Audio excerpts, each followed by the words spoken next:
For ages, real-time strategy has been a genre where the number of things you can physically do per second has a major impact on how effectively you can play. And while there's something to be said for that, Company of Heroes 3 is trying to expand the appeal of its tactical gameplay to those who would maybe rather sit back and think through every move carefully, perhaps with a glass of whiskey in one hand and a mouse in the other. Tactical pause, as they call it, isn't any less of a harrowing experience for your soldiers who are being sent to charge a machine gun emplacement, but it is a much less chaotic and, dare I say, more luxurious experience for a commander.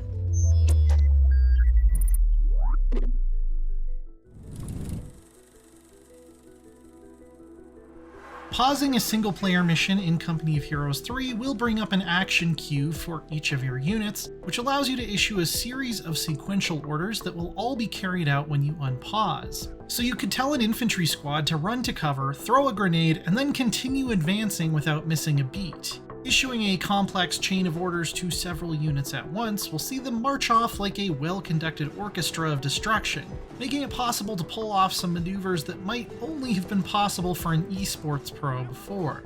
I was a little skeptical about this idea at first. In the past, playing against the AI in an RTS has always been a little bit of an asymmetrical warfare situation. I, as a human, am much more intuitive and capable of abstract thinking. In turn, the computer is capable of split-second calculations and can issue many more orders simultaneously, while also being fully aware of the entire battlefield at all times. With tactical pause, that second advantage is taken away, but I honestly haven't found that it makes things too easy. Sometimes I'll still go through whole missions without it, while in others it feels practically essential, but most commonly I take advantage of it as needed when I feel a bit overwhelmed and want to get a better grasp of the battle. Setting up an assault or a flanking maneuver, or reacting to an enemy advance are two of the most common times I'll smash that spacebar. But it's also really useful for lining up abilities like airstrikes and especially avoiding enemy ones. Grenades in Company of Heroes 3 have a pretty short fuse, so unless you spot it right as it leaves the enemy's hand, you probably won't have time to get out of the blast area. With tactical pause, you might actually get your guys out of there before it goes off. There were two kinds of missions in particular where I found it particularly critical. The first is defending a strategic point against an enemy capture attempt. We'll use Salerno as an example here, as it's one of the first towns you'll liberate in Italy and one of the first places you're likely to face a counterattack. If you look at the amount of ground we have to hold here and the number of different defensive options we have, from engineers setting up fieldworks to aiming all of our big guns the right way, we would quickly run out the grace period before the attack comes if we had to do all of this in real time.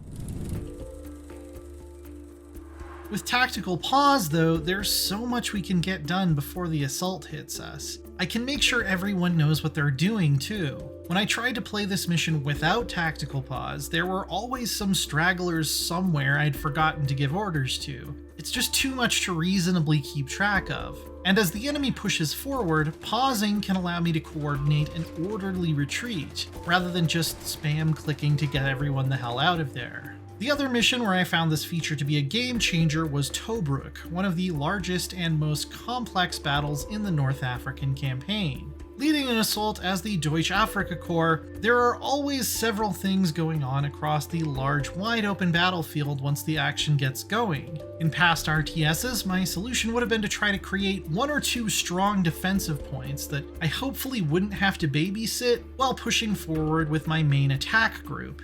Now though, I don't even have a main attack group. Everyone can be on the attack and reacting to attacks at the same time.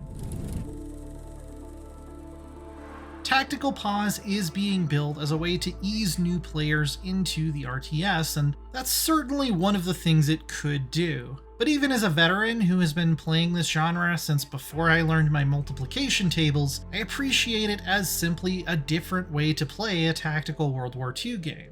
It doesn't necessarily even bring down the skill requirement, it merely puts the focus on a different set of skills. And honestly, having that option available makes each operation a bit more pleasant to play. At least as pleasant as all-out war can be. Not having to feel like my brain has to be keeping track of so many different things from the moment I hit go is a breath of fresh air. I do crave the chaos sometimes, but I don't necessarily want to sit with it for the length of an entire campaign.